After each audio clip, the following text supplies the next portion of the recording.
Acá hay otro capítulo bastante complejo, que también les quiero dejar algunos mensajes. A ver, no lo están viendo, ¿no? No sé cómo tengo que hacer para que la vean. Que me ayude el señor. Que venga el señor que me la ponga acá, porque yo la estoy viendo acá abajo. Bien. Mientras va viniendo, yo les voy contando que cada una de estas situaciones es un problema. En los niños es más grave el problema porque el niño no puede hablar y tenemos que hablar con los papás. Y los papás no van a entender nunca qué es lo que está pasando porque están queriendo que el niño esté bien.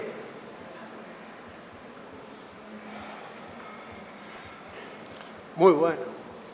Muchas gracias. Bueno, ahora voy a hablar de las malformaciones vasculares de la médula espinal.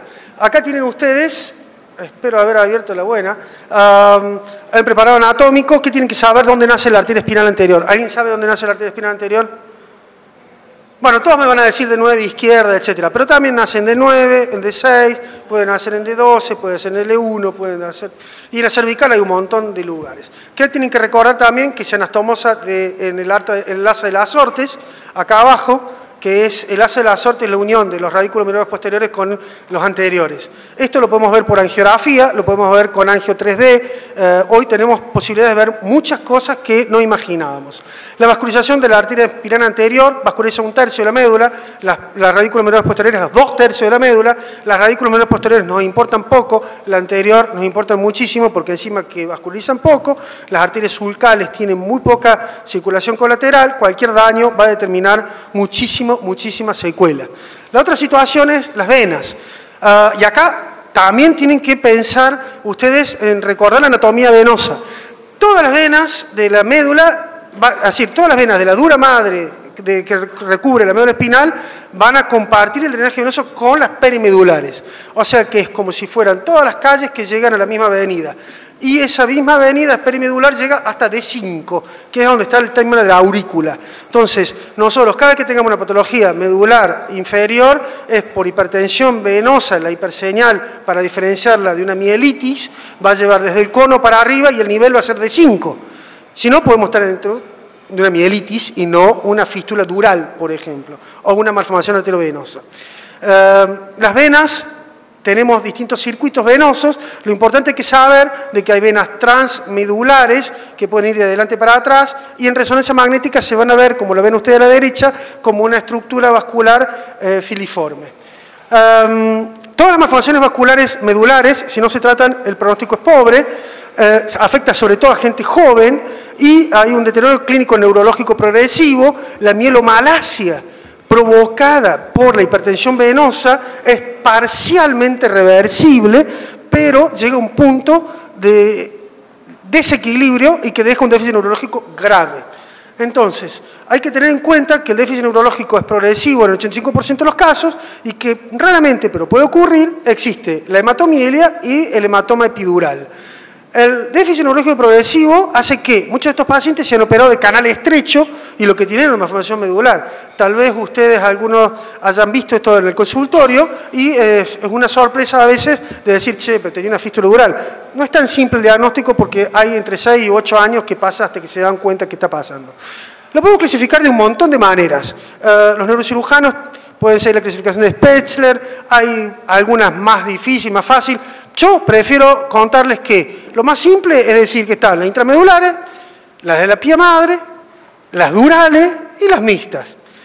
Después tenemos las epidurales que van a tener las juveniles y tenemos toda la situación mezclada de las que tiene intramedular, extramedular, etc. Entonces, para no generar una confusión global, pensemos que, dependiendo de dónde está la malformación, va a tener una evolución clínica o no.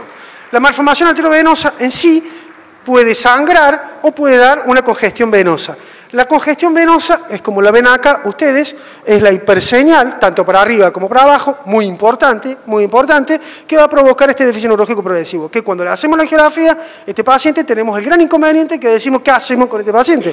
Si yo la trato, la opero, la embolizo o no le hago nada, puede quedar cuadriplégica y el respirador, porque está muy alta, está en C3, C2, entonces ustedes van a decir, ¿qué hacemos con este paciente? Entonces la primera pregunta que le hago a ustedes, ¿qué hacemos? Bueno, desde que empezamos a charlar con la paciente, ¿qué hacemos? La paciente, ¿qué pasó? Sangró. ¿Y sangró por qué? Puede sangrar por la arteria que tiene adelante o puede sangrar por la vena que está atrás. Por lo general sangran por las venas. Esta paciente sangró un 7 de febrero, entonces dijimos, ¿qué hacemos? En realidad, me está faltando acá poner rezar, tratamiento conservador, quirúrgico, radiocirugía, endovascular combinado. Optamos por colocar un globito, un baloncito arriba de la arteria vertebral para que todo lo que le inyectemos no se vaya al cerebro. Nos metimos adentro, como decíamos recién, no tenemos posibilidad del reflujo, con un microcatéter chiquitito, y ahí le inyectamos acrílico. Evidentemente el acrílico es muy malo para las malformaciones arteriovenosas porque va a recanalizar, porque se mezcla con la sangre, porque no es bueno. El ONIS es infinitamente superior. Por eso uno va utilizando la herramienta que tiene en función de la posibilidad que tiene en ese momento. Nosotros en ese momento le inyectamos acrílico, tapamos la vena, nos fue relativamente bien. Relativamente, ¿por qué digo relativamente? Porque si ustedes ya, o alguno de los doctores, expertos vasculares, me dicen, che, vos está chocho, pero está todo mal, es verdad, está todo mal porque hay una arteria radículo-medular anterior que vasculariza, una radículo-medular posterior que vasculariza, etc. Sin embargo, salimos del momento y la cosa pasó sin mayor inconveniente con este residuo de la malformación. La paciente se recuperó, fíjense ustedes cómo desaparece el edema medular, la paciente vuelve a tener una vida más o menos normal y la primera pregunta que les haría a ustedes, ¿qué harían? Yo les diría, si la paciente está curada, no creo. La tratamos más porque no saben por dónde. La tratamos, hay que operarla porque puede residuar y probablemente. Y si va a residuar, y bueno, ¿quién hace? Bueno, la paciente no quiso hacer nada. Pasaron 4 años y la paciente vuelve a hacer un déficit neurológico sin edema, pero están las arterias ahí. La primera pregunta que hacemos, ¿qué hacemos? Bueno, una angiografía. Acá tiene una angiografía, ¿la tratamos o no la tratamos? Y bueno, todavía parecía tratable. ¿Por qué? Radículo medular posterior da lo mismo. Sabemos, por lo que ya habíamos aprendido en anatomía hace un rato, un par de slides atrás, qué daño no le vamos a hacer. La tratamos, le tratamos la de arriba, la que nace en C1, y le tratamos la de abajo, la que nace en C7. No mayor problema. La embolizamos y la anduvo bien. Pero, ¿qué hacemos ahora? No hacemos nada, la operamos, volvemos a discutir. Ella no quiso hacerse nada. En 2004 le hacemos la embolización, pero presenta cefalea, nucalgia y se asusta. Vuelve a nosotros, le hacemos la resonancia y fíjense, un montón de venas atrás. Entonces, ese montón de venas, ¿y ahora qué hacemos? Bueno, ayúdenme. Y ahora está peor que antes, porque le hemos dañado nosotros, porque fíjense, tiene un montón de arteritas que van. Entonces, ¿qué hicimos? Rezar, porque asumimos riesgo. Bueno, rezamos todo el tiempo, del 97 estamos rezando. Le hicimos sufre una descompensación, queda cuadriplégica, se le hace una resonancia y un sangrado intramedular. Mejora el déficit neurológico, estaba en respirador, 45 días en respirador, mejora, y dijimos, bueno, va a haber que operarla. Entonces, mejora la hematomielia, empieza a regresar un poco, acá tiene la hematomielia. Nosotros le hicimos la resonancia, le hicimos una angiografía. ¿Y qué hicimos? Bueno, la tratemos. Apareció este ramo acá arriba que no estaba. La tratamos previa a cualquier otra cosa y fíjense, le colocamos el catéter, todas las vueltitas de un Magic que navega por cualquier lado, le volvimos a poner material de embolización, le volvimos a embolizar, pero acá aparece todo blanco, estaba totalmente trombosada. Entonces, ¿qué decimos? ¿La tratamos o no la tratamos? Y tal vez no habría que tratarla, porque estaba curada, porque tapamos la vena. Seguía curada. Pero ahora, ¿qué hacemos? Ya la paciente con 2 sangrados. Una de las veces, cuando me llama el marido, estaba hablando por teléfono, llamando al servicio de emergencia, mientras él le hacía respiración boca a boca, el servicio de emergencia vino a buscarla a la casa, primer piso, cuando la va a intubar, ella estaba consciente, y le dolía todo, porque los servicios de emergencia no están preparados para hacer una intubación en un paciente consciente. Están pensando siempre que el paciente está en coma. Bueno, esa situación llevó que el trauma que provocó todo esto, dijo, bueno, me opero. Entonces dijeron, bueno, vamos a hacer lo que hacen, lo operamos. Entonces, ¿qué hicimos? Lo operaron y acá estoy yo, contamos con toda la gente, lo operaron y le sacaron una malformación que era parecidita a la que estaba antes, y en realidad la hematomía le provocó mucho daño, ella quedó muy secuelizada, pero deambula, y el hemicuerpo derecho lo mueve sin problema, pero es una historia que de alguna manera es una historia de vida real que deja mensaje. Vamos a las fístulas perimedulares. Tenemos tres tipos: flujo lento, la directa de flujo un poco más aumentado y la gigante de flujo rápido. Son piales a pleno canal y les voy a mostrar algunos ejemplos. Acá tenemos un ejemplo de una paciente que tenía un déficit neurológico que no sé si me va a salir el video, no me salió el video, que tiene un montón de ramitos arteriales que no sabemos por dónde empezar. Y como no sabemos por dónde empezar, ¿qué hicimos? Fue una angiografía. Acá ustedes pueden ver que está el E1, el E2, el pie de la vena, etc. Entonces, nos fuimos al quirófano con mi amigo cirujano, le hicimos, la canalicé, la dieron vuelta, la abrieron, yo le iba haciendo la angiografía. Una vez que llegamos a la angiografía, le pinchamos la vena, al pincharle la vena, le embolicé y después yo la sacaron. Y la paciente, no se me ejecuta el video, pero la paciente mejoró clínicamente porque desapareció la malformación. O sea, fue un tratamiento combinado. Y para el tipo 3, estas lesiones que son más grandes, acá tienen un paciente con una mielopatía. Recuerden que el drenaje venoso condiciona la hiperseñal hasta D5, entonces tenía toda la médula blanca, le hicimos la angiografía, esto es Adankiewicz, baja hasta el pie de vena en el asa de las Ortes, en el asa de las Ortes le pusimos los resortitos de platino, le embolizamos, la dejamos anticoagulado, porque hay que dejarlo anticoagulado porque si no la trombosis progresiva del drenaje venoso va a empeorar la situación. Bueno, ahí está, se curó, lamentablemente, como les dije, la mielomalacia deja secuelas graves. Bien, cuando son múltiples pedículos, ¿qué es lo que hay que hacer? Hay que tratar de identificar dónde está el pedículo. También lo mostró recién el doctor, que hay que hacer secuencias un poquito más rápidas, hay que hacer 3D, hay que buscarle la vuelta, y acá tienen cómo nosotros le inyectamos el acrílico dentro de la arteria que va al pie de vena. Ese acrílico se distribuye en todo el sitio venoso y la malformación se trombosa. Acá tienen la trombosis. Acá tienen otro caso raro que también necesitó tratamiento combinado. Una lesión intradural, perimedular, gigante en un chico de 19 años, que ustedes le hacen angiografía, vean la vena, vean la angio 3D. Lo que hicimos nosotros fue colocarnos dentro de la arteria, le inyectamos el material embolizante, la trombosamos, después vino el cirujano y sacó esa bolsa venosa tapada. Como verán, en esta experiencia nuestra con las lesiones medulares hay mucho de tratamiento combinado. Para las fístulas durales hay que buscarlas, hay que pensarlas, es un pequeño ramillete vascular que provoca esta mielomalacia. La mielomalacia, acuérdense, llega hasta D5, no llega más arriba. La angiografía medular va a determinar dónde está el sitio. Utilizamos catéter desprendible, acá usamos Onyx. El catéter desprendible tiene la ventaja que si ustedes van inyectando, pueden inyectar, demorarse hasta 1 hora y van a provocar el llegado del material de embolización hasta el pie de vena. Al llegar al pie de vena van a ocluir la fístula y van a permitir que el paciente se recupere, y este paciente que estaba paraparético severo, que no deambulaba, recupere completamente la vascularización. Y hay situaciones que son un desafío, y acá esto va para que piensen en él. Es una mielopatía que tiene las venas, tiene la mielopatía lumbar, el cono medular brillante, y fíjense dónde nace la fístula. Nace de la arteria ilíaca.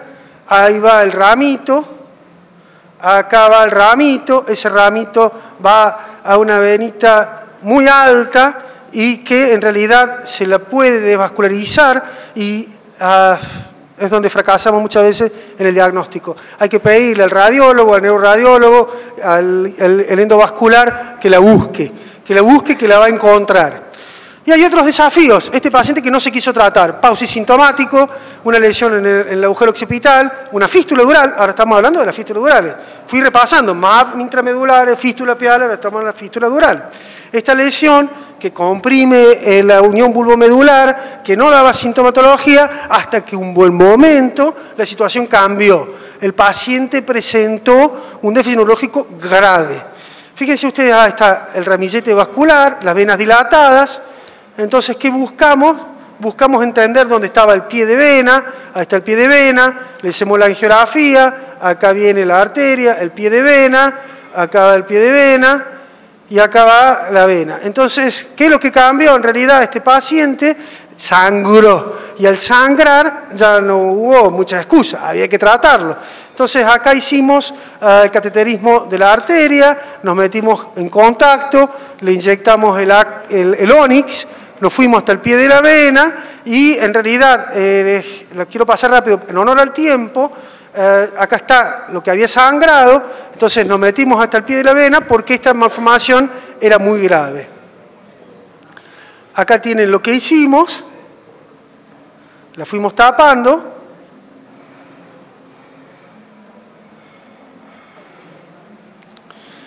Al taparla, logramos desvascularizar en forma completa y la pudimos curar. Acá está la reconstrucción con el angio TC, en realidad, perdón, el Dyna-CT, o sea, obtenemos con el angiógrafo una tomografía computada.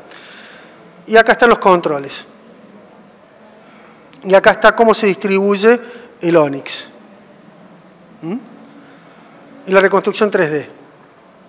Las malformaciones arteriovenosas juveniles son terribles, estas son grandes y complejas, pueden dar la mielomalacia, esto es un esquema de la clasificación de Spetzler, y este es el caso que nos tocó vivir a nosotros, una malformación hepática con una componente medular, intramedular, que nosotros cateterizamos la arteria espinal anterior, que acá tienen una vena dilatada, esta vena dilatada que en realidad comprimía, le hicimos la inyección de material embolizante hasta lograr la oclusión completa. ¿Qué hay que tener en cuenta en este caso? En realidad este paciente estaba parapléjico y no teníamos mucho que perder, entonces no era tan difícil. El tema es cuando el paciente tiene la posibilidad de recuperarse. El desafío de la decisión terapéutica es complejo. Para terminar, para tocar todas las malformaciones vasculares de la vena, del raquis, de los angiomas cavernosos, tienen que recordar que, así como en el cerebro había 4 distintas familias de angiomas cavernosos, que estaban los familiares, los múltiples depósitos de hemosiderina, o aquellos que tenían metahemoglobina, desoximoglobina, etcétera, tienen que repasar el metabolismo de la hemoglobina para saber cuál de los angiomas cavernosos es peligroso y cuál no, pero aquellos que son muy negritos son poco peligrosos, aquellos que tienen metahemoglobina o desoximoglobina son más peligrosos porque pueden resangrar. ¿Por qué pueden resangrar? Porque está probado que en la historia natural de la enfermedad puede aumentar hasta 5 veces la posibilidad de hemorragia cuando hay una hemorragia reciente.